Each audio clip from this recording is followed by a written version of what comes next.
Quiero en primer lugar agradecer a John por invitarme a comentar este libro. Es para mí algo importante porque durante años hemos conversado sobre el libro y lo he leído desde sus primeras fases y sus primeras versiones y conozco el origen del libro, que es la muerte de Orlando Letelier, de la cual yo estuve tan cerca. Me da mucha alegría compartir esta mesa con personas que quiero y aprecio y admiro mucho. Me da mucho gusto conocerte también, así que es una tarde muy importante. Yo quiero partir diciendo que el libro es magistral desde el punto de vista de una investigación periodística. El rigor, la seriedad, la capacidad de probar cada afirmación, la búsqueda de la verdad de una manera implacable, incluso la manera de deshacerse de cualquier visión ideológica. Me parece a mí que es algo extraordinariamente valioso porque hace que el libro sea irreprochable e irreplicable. Es decir, estamos frente a una obra que no es posible de replicar desde el punto de vista periodístico ni político.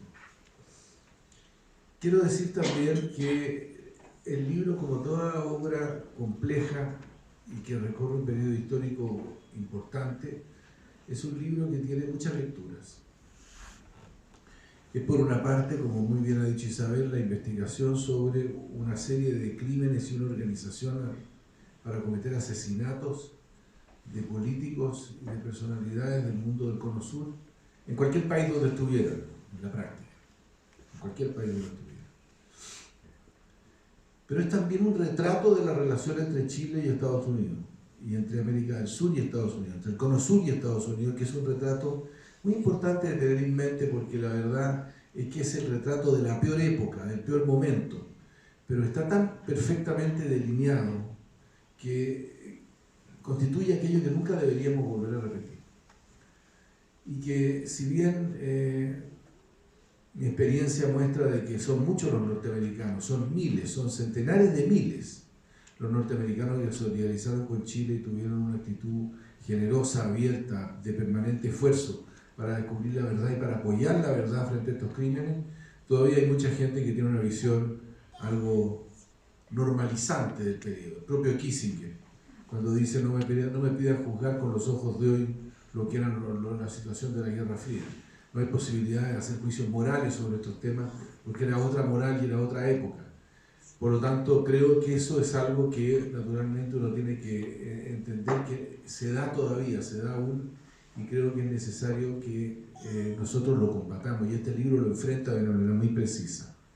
Quiero decir además que hay un juicio moral aquí que es muy importante hacer. Es decir, John es muy cuidadoso en no aventurar juicios definitivos sobre las cosas sin tener la capacidad de probarlo. Pero cuando él enfrenta una situación en la cual hay un tipo de duda, hay un planteamiento en el cual se tiene que aventurar un juicio, lo hace también con una moderación y con una capacidad de rigor que me parece a mí admirable. Eso le da a esta obra, como decía Isabel, al final un valor extraordinario desde el punto de vista de lo que es nuestra memoria y de lo que es una historia que tiene una centralidad muy grande porque John lo dice en un momento dado, y quiero citarlo, dice: la Operación Cóndor se convirtió en una especie de síntesis de todo el ámbito del terror del Estado, tanto dentro como fuera de las fronteras de las dictaduras militares de los años 70.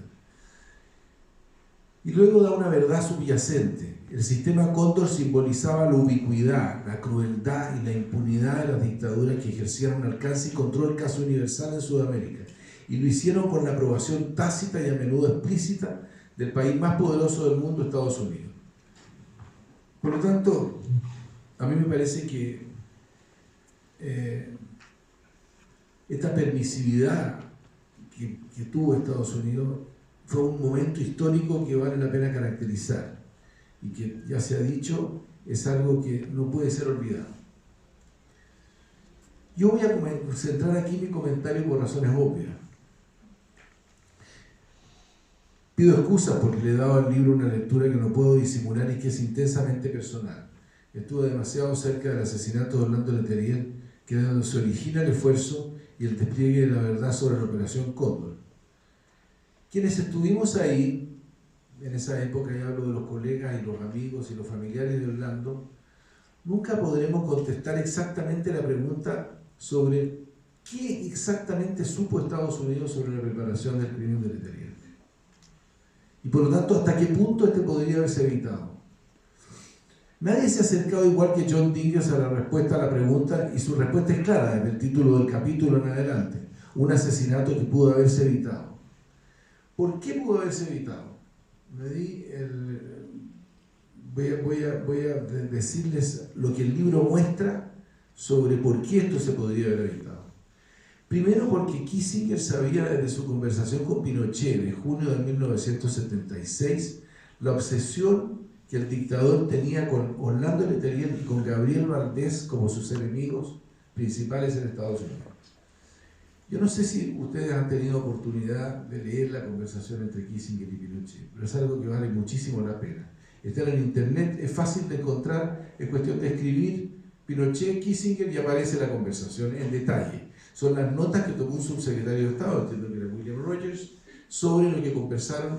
Hizo una conversación impresionante desde el punto de vista psicológico, porque muestra por una parte la disponibilidad de Kissinger ante Pinochet, el afán de Kissinger de agradar a Pinochet y al mismo tiempo el reclamo permanente de Pinochet, que no confía en Estados Unidos y piensa que quienes lo están atacando desde allá cuentan con alguna complicidad de algún tipo de parte del gobierno americano. Es sorprendente cómo él puede rechazar, incluso dudar de lo que le dice Kissinger, y cómo Kissinger puede varias veces agacharse, dejar pasar el ataque y volver a asegurarle de que tiene en cuenta con todo el respaldo del gobierno de Estados Unidos. Por lo tanto, eso pasó en junio del año 76. El último sábado de junio, dice John, el jefe de operaciones de la DINA, Pedro Espinosa, le comunicó a Michael Townley que había decidido planificarse un asesinato en Washington y que él tenía que llevarlo a cabo. A fines de junio, el sábado final de junio. A principios de julio, Manuel Contreras viajó a Washington y se entrevistó con Vernon Walters, subdirector de la CIA. No sabemos lo que hablaron porque esa conversación sigue, entiendo que no es pública. Hasta este momento, por lo menos, no lo sabemos. El 28 de ese mes, la CIA informó al gobierno de Washington que la Operación Cóndor había dejado de ser solo un centro de reunión de inteligencia y que, comillas, cito lo que cita también John, Chile tiene muchos blancos de asesinato como parte de la misión Cóndor. Eso fue el 28 de julio. En agosto, el embajador norteamericano en Paraguay informó al más alto nivel del Departamento de Estado que 2 chilenos en misión de la DINA querían entrar a los Estados Unidos con pasaportes falsos, habían sido sorprendidos y no se les había autorizado la visa. Durante el mismo mes de agosto hay nuevos cables de la CIA indicando que la Operación Cóndor estaría preparando asesinatos en París y Lisboa. Finalmente, el 23 de agosto, un diplomático norteamericano, que yo me voy a permitir decir que es de triste memoria, no sé si estoy siendo muy diplomático, pero es un personaje con el cual estuve varias veces y nunca dejó de mentir.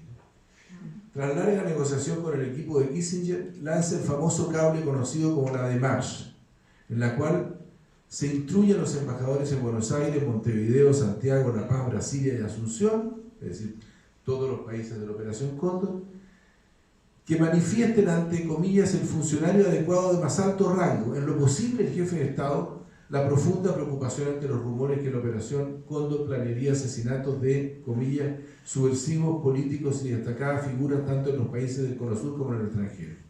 ¿Quién firma el cable? Henry Kissinger. Sin embargo, ningún embajador cumplió la instrucción. Yo nunca he visto una cosa así en la historia diplomática que conozca. El famoso cable no fue nunca entregado a ninguna autoridad de Chile o de ningún otro país donde se planeara el asesinato. Y, como bien señala el autor del libro, no fue porque los embajadores no tenían interés, ya que varios pidieron precisiones y más instrucciones, sino porque de la oficina de Kissinger nunca se respondió a las preguntas que ellos hicieron, y a las que hacía Schlaudemann, dicho sea de paso. Al final, 5 días antes del asesinato de Orlando, Kissinger envió a los embajadores desde Kinshasa, de África, la instrucción de olvidar todo lo que había dicho y de no hacer nada. Eso fue 5 días antes del asesinato de Orlando. Como bien dice John, no es posible pensar que el Departamento de Estado ni el propio Kissinger favorecieran un asesinato en Washington. Pero la palabra negligencia ante esta situación queda, por decirlo menos, corta. O sea, es increíble que esto se deba simplemente a la negligencia. Hay algo más que también apunta el libro. Las ganas de cooperar de Washington con las dictaduras superaban de lejos los deseos de controlarla. Basta leer una vez más, ya lo dije, la conversación de Kissinger con Pinochet para darse cuenta del agrado que el secretario de Estado siente al estar con el dictador y de cómo está dispuesto a dejarle pasar cualquier cosa con tal de no tener un problema con él. Ahora, como bien ha contado Isabel, a partir de las tranquilas caminatas en París, ausentes todos nosotros de cualquier sospecha sobre las intenciones criminales que se cernían sobre todos nosotros. En Washington no sospechábamos en absoluto nada de todos estos cables y maquinaciones. No teníamos manera de saber una cosa de esa naturaleza. Sí sabíamos del intento de asesinato de Leighton, por cierto, del general Prats. A mí mismo me tocó hablar con el general Prats por teléfono, desde donde yo estudiaba en Princeton, para pedirle y decirle que tenía un pasaporte. Yo había recibido el recado de Carlos Altamirano, de que había un pasaporte preparado para él para que se fuera a Berlín. Y Carlos Prats me dijo, por ningún motivo voy a salir de aquí. Por lo tanto, muchas gracias, agradezco a usted que me vaya a quedar aquí. Lo que sí es que sospechábamos, y es difícil, quizás en el caso de Washington, más que lo que contaba Isabel en París. Yo trabajaba con Waldo Fortín, un compañero del Partido Socialista que trabajábamos con Orlando, los dos en la oficina con Orlando. Y empezamos a ver fantasmas. Es decir, en los días anteriores al crimen empezamos a decirle cosas hablando que lo irritaban. Como por ejemplo, esta camioneta que está parada aquí al frente con los vidrios oscuros no nos gusta. Y decía, por favor, ¿hasta cuándo friegan? Ustedes saben que si me quieren matar, no me van a matar aquí en Washington, me van a matar en Holanda o en Europa, pero jamás lo van a hacer en Washington, no se atreven a hacerlo en Washington. Vimos cosas que eran muy raras. Y hay una que lo hemos hablado con John, pero no está vinculada, no está puesta en ninguno de los libros sobre Orlando. Es muy curioso, si usted me permite el recuento. John cuenta, no es verdad, que el día 18 de septiembre, que es el día que celebramos el 18 de septiembre en la casa de Orlando Letelier, vinieron los cubanos y pusieron la bomba junto con Taure. Pero ¿qué pasó el 19 y el 20? Porque el crimen fue el 21. El 19 y el 20 no tenemos idea qué hicieron. Yo no sé lo que hicieron los cubanos, ni sé quién hizo qué. Pero lo único que sé es que el día 20 a la hora de almuerzo, almorzábamos en general con Orlando en un restaurante que estaba al frente del instituto. Orlando en ese momento no tenía una oficina en el instituto grande, sino que tenía una oficina en un edificio más chico que estaba al frente. Y había un café que íbamos siempre para allá, se me fue el nombre en este momento, que estaba al frente. Y me acuerdo muy bien de que Orlando me planteó que Carlos Lazo, la señora de Carlos Lazo venía de visita a Washington y que tendríamos que hacerle otra visita a Kennedy para pedirle la libertad de Carlos Lazo, que estaba condenado a muerte. Y por lo tanto anotamos en una servilleta la gente con la que queríamos hablar. Yo quería hacer los llamados telefónicos y de pronto yo veo dos personas paradas afuera que nos están mirando. Y estaban con traje café. Yo le dije a Orlando, solo los latinoamericanos usan traje café. Y Orlando me dice, son argentinos seguramente de la embajada argentina que está cerca. Bueno, eso es para mostrar que seguíamos con esta obsesión. Cuando volvimos a la oficina, Orlando buscó la llave del auto y no la encontró. Y este es el episodio de la llave del auto. Empieza a buscar la llave del auto por todos lados, no están las llaves, bota todo lo que tiene en el maletín, que como ustedes saben, probablemente él iba a ir a Cuba pronto, así que tenía una cantidad de material adentro, de cartas y de cosas vinculadas con Cuba. Bota el maletín en el sillón y no aparece ninguna llave. Llega Waldo, le preguntamos por la llave, todo el mundo discute de la llave y vamos a mirar el auto. Y cuando llegamos al callejón donde estaba colocado el auto de Orlando, estaba con las dos luces de adelante golpeando. Entonces le dijimos a Orlando, hay que llamar a la policía. Y Orlando dijo, por ningún motivo, no, yo no voy a llamar a la policía. No, esto es absurdo, las debo haber dejado en la casa. Pero ¿quién prendió las luces de este auto? No estaban en la mañana prendidas. Por lo tanto, ¿por qué? Orlando se negó a llamar a la policía, llamó a Isabel, quien vino desde Bethesda con copia de la llave. Y en ese momento llegó Michael Moffitt diciendo, yo no tengo auto, me pueden llevar porque y nos fuimos todos para arriba. A mí me botaron en la mitad de, qué sé yo, de Massachusetts Avenue, arriba, donde yo vivía, cerca de ahí, cerca de la catedral.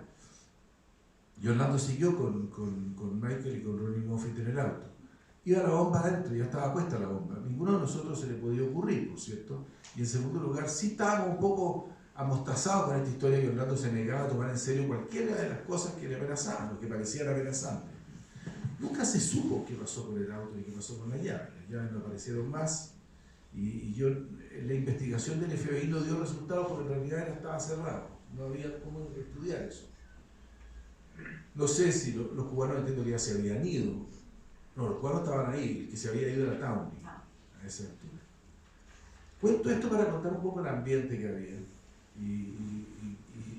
y decir además de que a pesar de todo eso, la sorpresa que tuvimos en el momento con el crimen fue total. O sea, no hubo ninguna posibilidad de no espantarse con lo que venía, con lo que pasó. Yo la verdad es que me cuesta creer, voy a volver a lo que decía Isabel, me cuesta creer, y también John lo dice en el libro cuando dice, personas de buena fe y con buen criterio que miren esta conexión de hechos, no pueden dejar de preguntarse si el gobierno de Estados Unidos nunca tuvo información de que algo se preparaba. Es decir, suena absolutamente increíble que Kissinger, que escuchó la antipatía de Pinochet contra Letelier, y ustedes si ven el texto se van a dar cuenta que no es simpático lo que dice, que luego, habiendo existido esta información de que 2 chilenos querían entrar con pasaportes falsos a una operación de la DINA en Estados Unidos, porque no es que querían entrar para otra cosa, era explícito que querían entrar para una operación de la DINA. Incluso más, los paraguayos que hablan con el embajador le dicen es que la CIA está al tanto de esto, así que no hay ninguna razón para negarse a darle el pasaporte. Hay una información ya de la CIA sobre el tema y el embajador chequea que no es así, por lo tanto el embajador sabe que es mentira. ¿Cómo nadie pensó que el asesinato de Letelier estaba planeado de antes?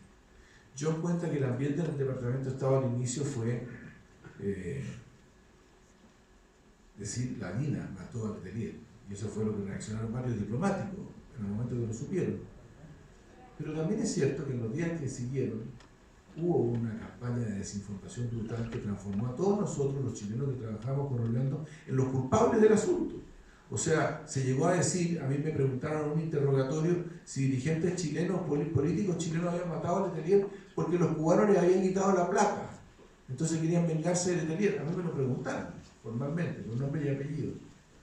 Por lo tanto, y hubo periodistas que publicaron, sobre todo nosotros, Waldo Fortín terminó siendo agente de la RDA y yo era agente cubano, con lo cual todos éramos agentes, entonces todo esto era un ajuste entre agentes y por lo tanto todo era cuestionado. Esa fue la ambiente que vivimos durante un tiempo. Hasta, como bien cuenta John, que el FBI lo tomó muy en serio y el FBI comenzó a seguir la pista más allá de cualquier molestia que esto pudiera causar en los medios conservadores de Washington y en el gobierno mismo de Ford en la época. Por lo tanto, el libro tiene un valor extraordinario porque yo he leído tantos relatos de la historia de la muerte de Orlando Letelier y de lo que significó esto más adelante, pero ninguno es tan preciso, tan exacto, tan más allá de cualquier adjetivo o adjetivación que lo que ha escrito John Nichols. Y como decía Isabel al final, hoy día estamos enfrentando un mundo en el cual la verdad es bien escaso. Y estamos viviendo un mundo en el cual se intenta engañar y se intenta que el fake news sea la base de toda la información que recibimos. Y vemos con temor de que las democracias se debilitan crecientemente por la pérdida de la verdad. Por lo tanto, que haya libros como este, que efectivamente recogen, buscan la verdad de manera persistente, pertinaz, sin concesiones, y la retratan, yo creo que es algo extraordinariamente valioso, no solamente para nosotros, sino que para las generaciones que vienen. Así que muchas gracias, John.